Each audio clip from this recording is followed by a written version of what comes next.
আসসালামু আলাইকুম, কেমন আছেন সবাই? আজ আমি আপনাদের মাঝে স্পোর্টস অ্যানালাইসের নতুন একটা ভিডিও নিয়ে উপস্থিত হয়েছি।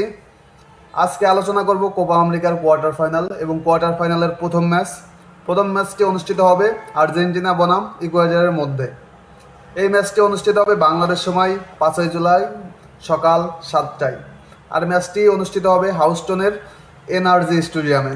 এই ম্যাচ সম্পর্কে কথা বলতে প্রথমে উঠে আসে এই দলীয় পারফরমেন্স। সেদিক দিয়ে যদি চিন্তা করি, অবশ্যই আর্জেন্টিনা এগিয়ে। আর্জেন্টিনা 2019 সালে কোপার সেমিফাইনালের পর থেকে এখন পর্যন্ত কোপাতে কোনো ম্যাচ হারেনি এবং সেই সাথে লাস্ট 8 ম্যাচে কনজিকিউটিভ জয়, অর্থাৎ শেষ 8 ম্যাচে প্রত্যেকটিতে জয়লাভ করেছে আর্জেন্টিনা। এর ভিতরে মাত্র 2টা বল গোলের জালে জড়িয়েছে আর্জেন্টিনার, অর্থাৎ বুঝতেই পারছেন কতটা শক্তিশালী বর্তমানে আর্জেন্টিনা এবং গোছানো টিম। পরিসংখ্যানের যদি দিকে যাই, সেটা হচ্ছে আর্জেন্টিনা গত 3টা সেমিফাইনালের কোনোটাতে হারেনি, মাত্র একটি গোল কনসিড করেছিল।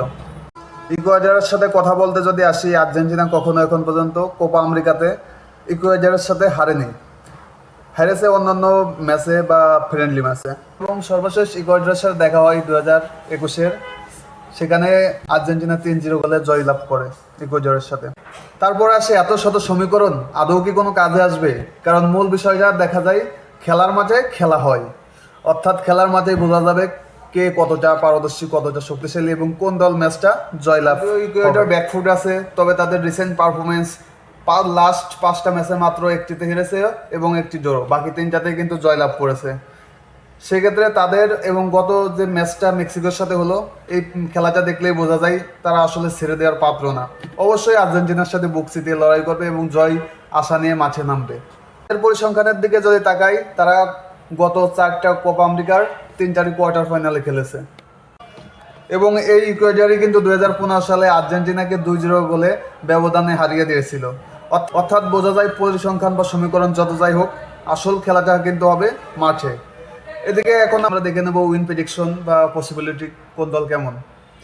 আর্জেন্টিনার জয়ের পসিবিলিটি হচ্ছে 66% এবং সেই সাথে ম্যাচ ড্র হওয়া, অর্থাৎ এক্সট্রা টাইমে খেলা যাওয়ার সম্ভাবনা হচ্ছে 23% এবং ইকুয়েডর নির্ধারিত টাইমে জয়ের সম্ভাবনা হচ্ছে মাত্র 11%।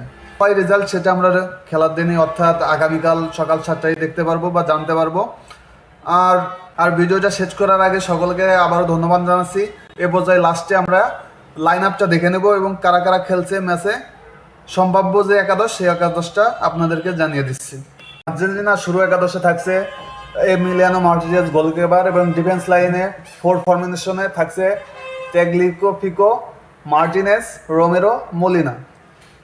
মাঝে থাকছে ম্যাক্স এলিস্টার, ডিপল, ডিমারিয়া এবং ফরওয়ার্ডে থাকছে Lionel Messi, Alvarez, Lautaro Martinez. অপরদিকে যদি ইকুয়েডরের লাইন আপ দেখি, সেক্ষেত্রে ইকুয়েডরের গোলকিপার ডোমিনগোসই থাকছে নির্ধারিত শুরুর একাদশে। এছাড়া ডিফেন্স লাইনে প্রিসিয়াজো, টরেস, পাসো, হিনকাপিও।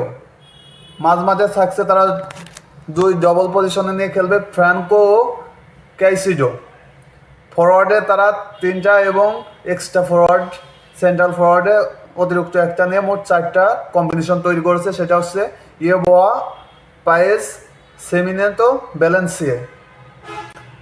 সকলকে ধন্যবাদ ভিডিওটা দেখার জন্য। অবশ্যই লাইক, কমেন্ট, সাবস্ক্রাইব করবেন পরবর্তীতে এরকম ভিডিও পাওয়ার জন্য।